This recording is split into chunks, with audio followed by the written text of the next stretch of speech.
नमस्कार, स्वागत है आपका। आप देख रहे हैं हमारा छत्तीसगढ़। मैं हूं आपके साथ अनाया शर्मा। शुरुआत करेंगे बुलेटिन के विस्तार से। लोकसभा चुनाव को लेकर राजनीतिक पार्टियां तैयारियों में जुट गई है। सत्ता में जीत की टोपी हासिल करने के लिए हर पार्टी अपनी दावेदारी कर रही है। तो वहीं दुर्ग में लोकसभा चुनाव के तीसरे चरण के खत्म होने के बाद आम आदमी पार्टी के जिला सचिव को फोन पर धमकियां मिल रही है। आखिर क्या है ये पूरा मामला, देखिए इस रिपोर्ट में।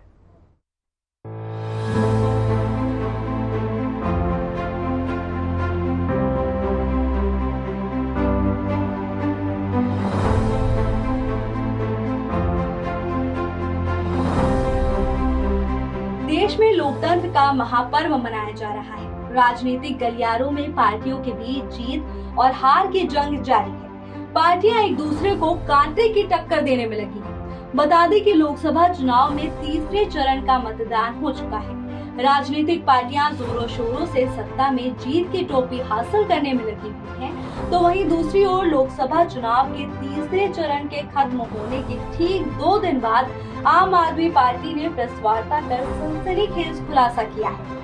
आम आदमी पार्टी के दुर्ग जिला सचिव संजीत विश्वकर्मा ने खुलासा किया कि उन्हें अज्ञात नंबर से व्हाट्सएप कॉल कर बीजेपी में प्रवेश करने के लिए दबाव बनाया गया और ऐसा न करने पर अपशब्द का इस्तेमाल करते हुए अपहरण कर जान से मारने की धमकी भी दी गई। पूरे मामले में पुलिस ने नेवई थाने में एफआईआर दर्ज कर मामले की जांच शुरू कर दी। आज का प्रेस कॉन्फ्रेंस लेने का मुख्य उद्देश्य ये है कि बीजेपी के कुछ नेताओं द्वारा मुझे बीजेपी ज्वाइन करने के लिए और आम आदमी पार्टी छोड़ने के लिए डराया धमकाया जा रहा है, अपहरण कर जान से मारने की धमकी दी जा रही है, जिसकी शिकायत मैंने थाना नेवई में की है। 7 तारीख की घटना है। 7 तारीख को शाम 7:20 से लगभग 8:05 तक मुझे व्हाट्सएप पर मैसेज के माध्यम से धमकी दी गई, कॉल के माध्यम से मुझे धमकी दी गई। और इस मामले से सबसे बड़ा मामला ये निकल कर आता है कि जैसा बीजेपी आज तक इन आरोपों से बचती आती है कि हमारे कोई नेता किसी भी अन्य पार्टी के नेता को डराते नहीं है, धमकाते नहीं है, हम अपने पार्टी में प्रवेश करने की बात नहीं करते हैं। तो आज मेरे पास प्रूफ है कि बीजेपी के नेता इसी तरह की गतिविधियां करके देश के कई राज्यों में कई नेताओं को, उन्होंने जनप्रतिनिधियों को तोड़कर वहां की सरकारें गिरा दी, वहां के नेताओं को अपनी पार्टी में शामिल कर लिया। अभी सुरक्षा व्यवस्था के लिए थाना प्रभारी जी ने कहा है कि आप निश्चिंत रहें, इस पर कार्रवाई हम जल्द से जल्द करेंगे। और कार्रवाई निश्चित, मुझे नेवई थाना से काफ़ी उम्मीद है क्योंकि उन्होंने तत्काल एफआईआर दर्ज किया, तो मुझे लग रहा है कि उस पर कार्रवाई बहुत जल्द होगी। आम आदमी पार्टी दुर्ग जिले के जो जिला सचिव हैं और पूर्व अभी प्रत्याशी भी विधानसभा के रहे हैं, चुनाव लड़ा था उन्होंने, तो उनको भाजपा प्रवेश करने के लिए पहले कहा गया और जब इन्होंने कहा कि नहीं, हमने तो अभी इंडिया अलायंस में हम काम कर रहे हैं, तो उनको धमकी दी गई और बहुत ही वल्गर जो थे वो गाली गलौज भी की गई व्हाट्सएप पे, और जिसकी शिकायत इन्होंने बताया कि नेवई थाना में दिया है। यहाँ पर आम आदमी पार्टी प्रदेश शासन से, क्योंकि उनकी सरकार है, उम्मीद करती है कि सारे तंत्र मंत्र तो सब मालूम है उनके पास में है ना, विधानसभा और जिले और राज्य से लेकर केंद्र तक सारे एसीबी और सारे जो सीबीआई है और पूरे प्रशासन है उनके हाथ में है। उनको बहुत तेज़ गति से इस पूरे चीज़ों को पे प्रतिक्रिया देनी चाहिए कि कौन उनका कार्यकर्ता है, कौन इनको धमकी दे रहा है। नहीं तो आम आदमी पार्टी और जनता ये मानेगी कि उनकी उसमें शामिल है, उनकी सहभागिता है, उसमें उनकी सहमति है। आम आदमी पार्टी यही चाहती है कि जो राज्य की कम से कम जो केंद्रीय नेतृत्व जो उनकी देख रही है वो इस पे प्रतिक्रिया जरूर दे। नहीं देने पर मैं रिपीट कर रहा हूँ कि आम आदमी पार्टी फिर ये मौन उनका स्वीकृति मानेगी, मौन सहमति मानेगी कि उनके सब डायरेक्ट इनडायरेक्ट नेतृत्व में ये काम हो रहे हैं, और ये हो रहे हैं तो पूरा देश देख रहा है। तो आपने देखा कि लोकसभा चुनाव को लेकर पार्टियां तैयारियों में लगी हुई हैं। तो वहीं आम आदमी पार्टी के जिला सचिव संजीत विश्वकर्मा को फोन पर बीजेपी में शामिल होने की धमकियां मिल रही हैं। अब आखिर में देखना ये है कि इस पर पुलिस प्रशासन क्या एक्शन लेगी। Bureau report.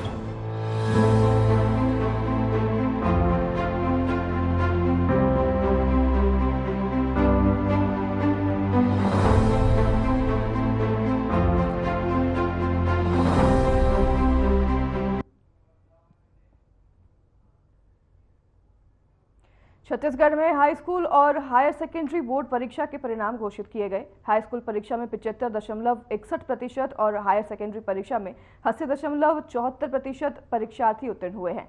वहीं इसी को लेकर छत्तीसगढ़ माध्यमिक शिक्षा मंडल की अध्यक्ष रेणु पिल्ले ने समस्त सफल परीक्षार्थियों को बधाई दी है और शुभकामनाएं देते हुए उनके उज्जवल भविष्य की कामना की है।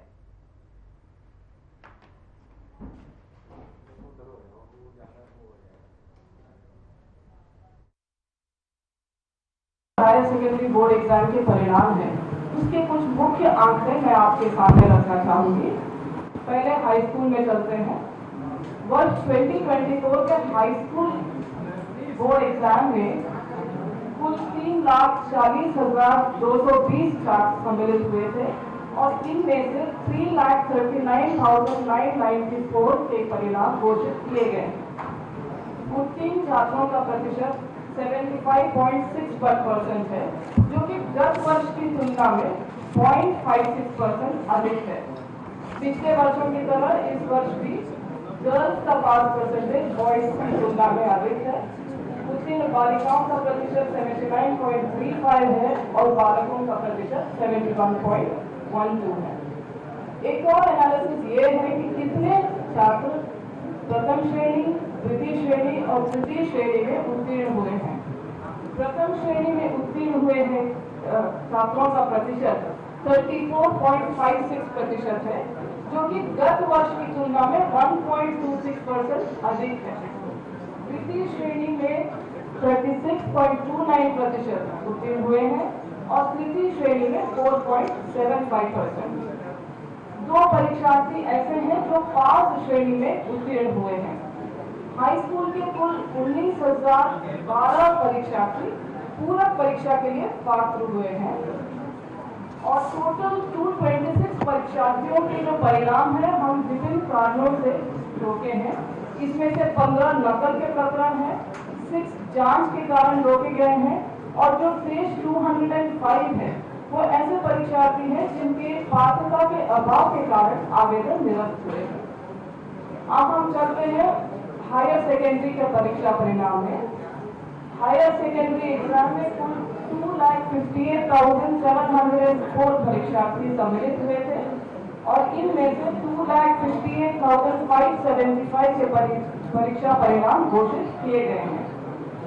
हायर सेकेंडरी में जो उत्तीर्ण छात्रों का प्रतिशत है वो 80.74% है, जो कि गत वर्ष की तुलना में 0.78% अधिक है। यहाँ भी सेम एनालिसिस प्रथम श्रेणी, द्वितीय श्रेणी और तृतीय श्रेणी में पास हुए छात्रों का अगर हम करें तो ये परिलक्षित होता है कि जो प्रथम श्रेणी में उत्तीर्ण हुए हैं छात्र हायर सेकेंडरी को, उनका प्रतिशत 34.07% है, जो कि गत वर्ष की तुलना में 7% अधिक है। द्वितीय श्रेणी में 42.22% उत्तीर्ण हुए हैं और तृतीय श्रेणी में 4.45%। 5 परीक्षार्थी ऐसे हैं जो पास श्रेणी में उत्तीर्ण हुए हैं और हायर सेकेंडरी के कुल 22,232 परीक्षार्थी पूरक के लिए पात्रता रखते हैं। हायर सेकेंडरी में 129 परीक्षार्थियों के जो परिणाम है वो रोके गए हैं। इसमें से 31 नकल के प्रकरण है, 6 जांच में है और शेष 96 जो है वो ऐसे परीक्षार्थी है जिनके पात्रता के अभाव में आवेदन निरस्त हुए हैं। एंड जो विभाग के आदेशानुसार इस वर्ष भी शैक्षणिक गतिविधियों के लिए बोनस अंक दिए गए हैं। इस तरह के जो बोनस अंक प्राप्त करने वाले हाई स्कूल के छात्र 1108 है और हायर सेकेंडरी के 1131। ये परिणाम हमारे माध्यमिक शिक्षा मंडल के वेबसाइट पर देखा जा सकता है।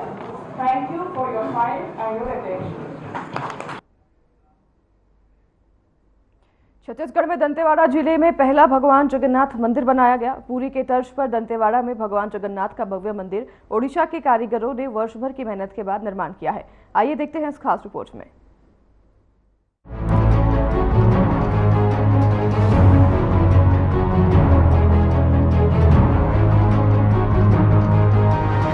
दंतेवाड़ा जिला का पहला भगवान जगन्नाथ मंदिर किरंदुल में बनकर तैयार है। दंतेवाड़ा जिला में पुरी के तर्ज पर भगवान जगन्नाथ का भव्य मंदिर बनाया गया है। बता दें कि ओडिशा के कारीगरों ने वर्ष भर की कड़ी मेहनत के बाद एनएमडीसी के पूर्ण सहयोग से मंदिर का निर्माण किया है।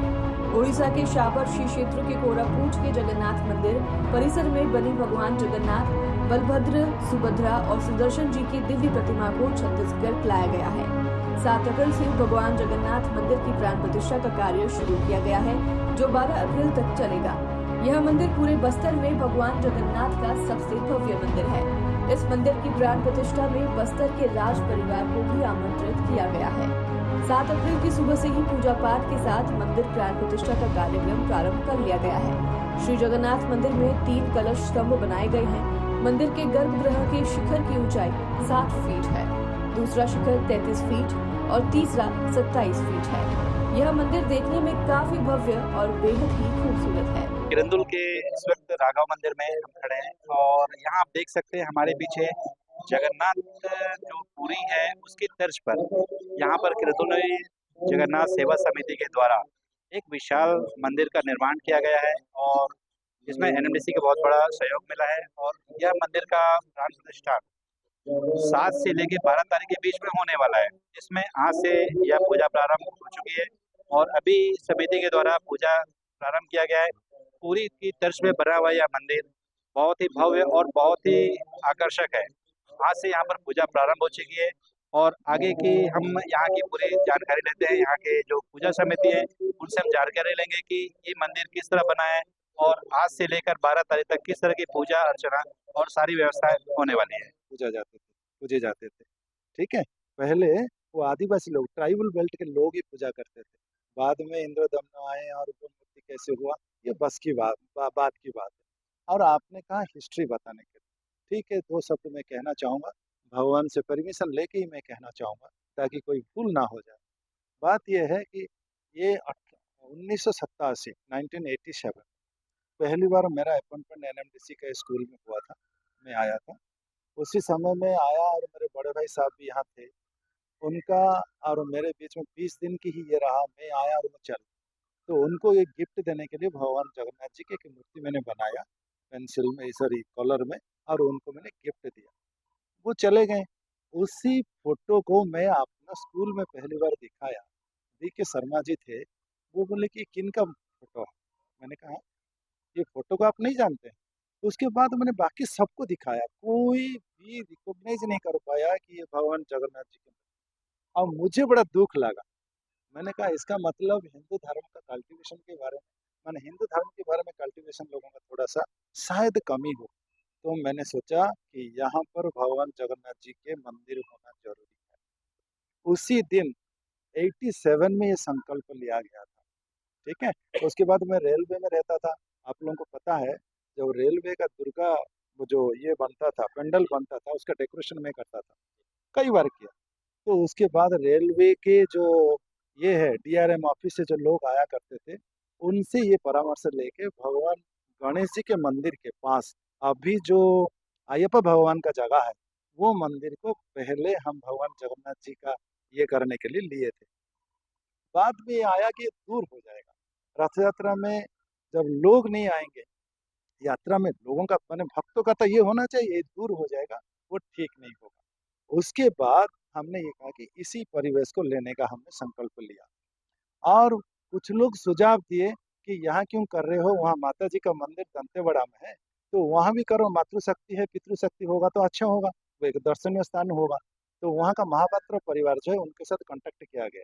कांटेक्ट करने के बाद उन्होंने कहा ठीक है, तो मीटिंग हुई। तो 4 बच्चेली में भी मीटिंग हुआ और किरंदुल में भी मीटिंग।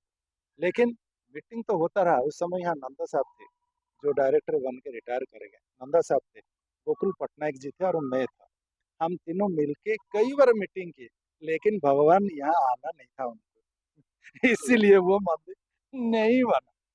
समझ में आया? मैं आपने जो कहा ना कि हम लाए थे, कोई किसी की बस की बात नहीं है उनको लाए, लेकिन नहीं हुआ। उसके बाद हमने प्रयास किया कि यहाँ पर जो अभी देख रहे हो कौन से अपना ये जो मंदिर है हनुमान जी के, उधर खाली था मंदिर, माने भगवान गणेश नहीं थे, वो जगह खाली था। तो हमने उस जगह को लेने के लिए प्रयास किया। तब भी मैं मंदिर का, ये राघव मंदिर का कमेटी में मैंने था। तो आशीष के साथ बातचीत हुई, वो भी बहुत अच्छा सुझाव दिए। बोले कि पहले भगवान जगन्नाथ जी का महिमा के बारे में लोगों को बताओ, लोग खुद चाहेंगे। तो उसके बाद हमने प्रयास ही किया। उसके बाद 2006 में पहली बार छोटी मूर्ति जो मेरे घर में है, जगन्नाथ बलभद्र सुभद्रा, उनको लेके उत्कल समाज में रख के पूजा किया। उसी समय में हमको लगा कि हाँ, वर्तमान माहौल ठीक है और भगवान जगन्नाथ जी आने का समय हो गया। इतनी भारी मात्रा में लोग आए, हाँ, और उस समय में हमको ये मिला थोड़ा सा कि हम आश्वस्त हुए कि यहाँ जरूर होगा। और वही बात सही निकला। 2008 में रथसर वगैरह आए, पटनायक जी आए, उसके बाद 2008 में ये मंदिर हुआ। अब वो नहीं, ये जगह मिला। ये जगह उस समय में एक छोटा सा रूम था, स्टोर हाउस टाइप का, वो जगह मिला और भगवान वहाँ बैठे। 2008 2008 2007 से ये हुई यात्रा, अभी तक चलता रहा। उसके बाद हमने प्रयास किया, हम लोगों ने, पूरा उत्कल समाज और पूरा नगरवासी जितने थे, ये सभी लोग सोचे कि उनका एक अलग से सेपरेट मंदिर हो। और वो मंदिर बाद में वो रूप लिया जो आपके सामने आज है। और उसमें एनएमडीसी प्रबंधन को भी मैं बहुत धन्यवाद दूंगा, क्योंकि उनका भी बहुत योगदान है। जो मंदिर आज अपना लाइफ में आया है, रूप लिया है। और उसके बाद मैं सभी को धन्यवाद दूंगा, उत्कल समाज खाली नहीं, ये पूरा अंचल में नगरवासियों का ही पूरा योगदान है। उन्होंने बहुत अपना जो आस्था दिखाया है। आप देखे होंगे रथ यात्रा के समय पर लोगों का जो भीड़ आता है, झुंड आता है, वो हम कल्पना भी नहीं कर सकते। और अंत में उत्कल समाज के जो मेरे उड़िया भाई हैं, उनको धन्यवाद दूंगा। उन्होंने अपना अथक परिश्रम करके ये मंदिर का अभी ये रूप दिए हैं।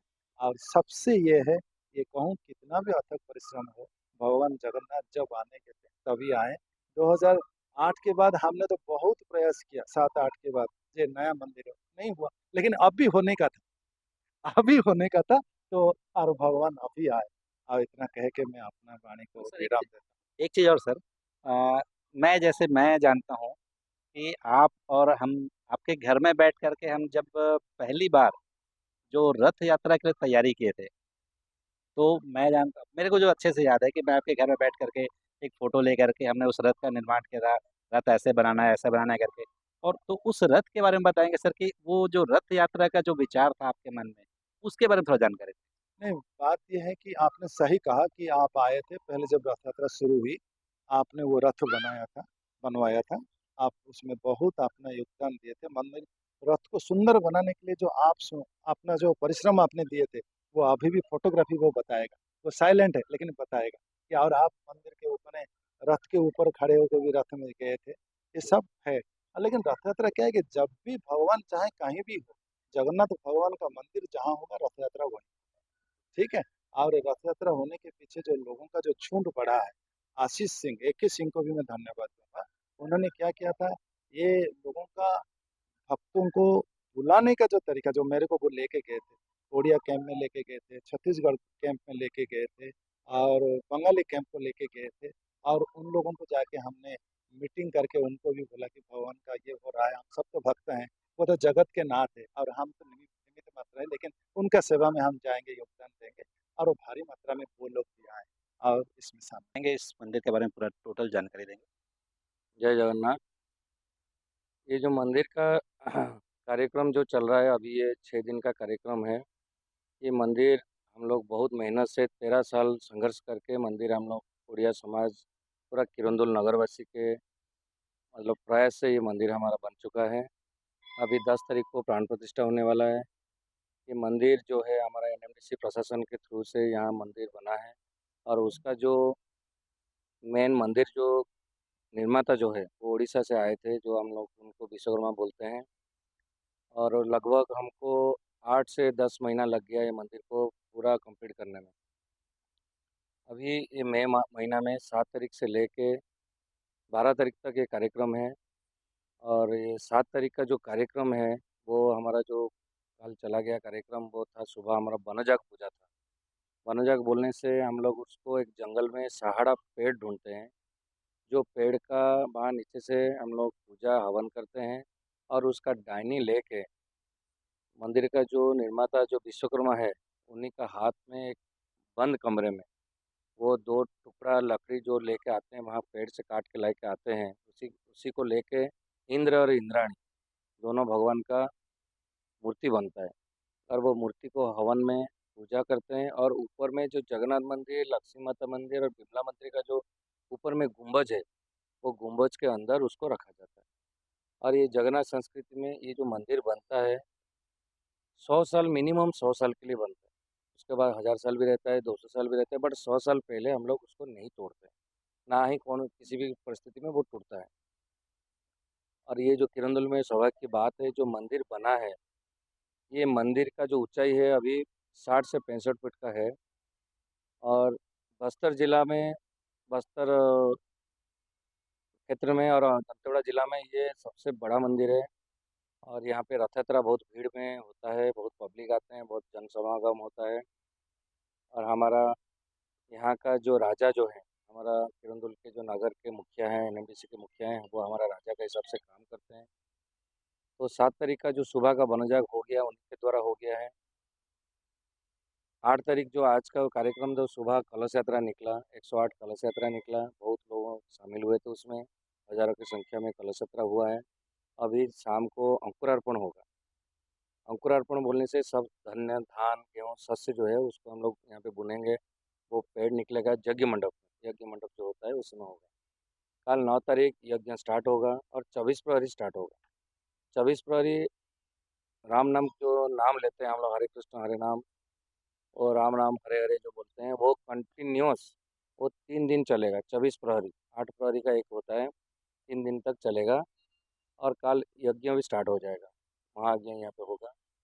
9 तारीख का कार्यक्रम ही रहेगा। 10 तारीख को भंडारा रहेगा, महाभंडारा रहेगा। और सबसे बड़ा दिन है 10 तारीख, अक्षय तृतीया होता है, जो कि यहाँ पे भगवान का प्राण प्रतिष्ठा होगा। और मध्य रात्र में ये दुख की विषय है, जो कि हमारे पास जो भगवान अभी है, जगन्नाथ, बलभद्र जी, सुभद्रा माई और सुदर्शन महाराज, वो देह त्याग करेंगे। उनका ब्रह्म परिवर्तन होगा।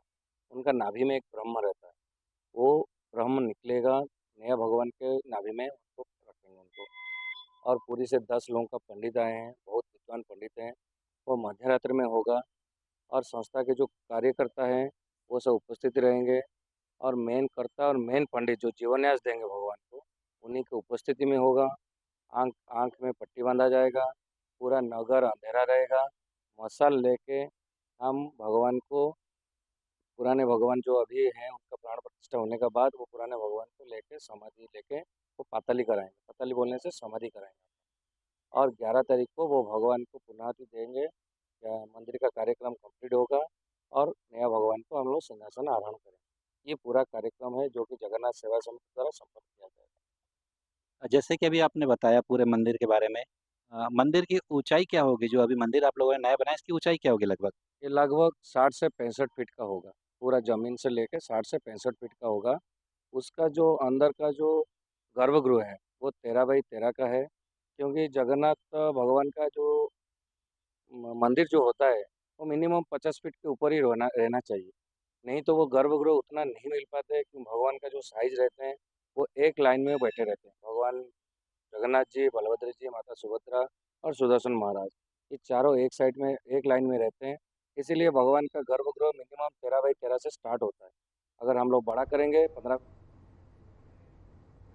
तो फिलहाल इस बुलेटिन में हमारे साथ बस इतना ही। नमस्कार।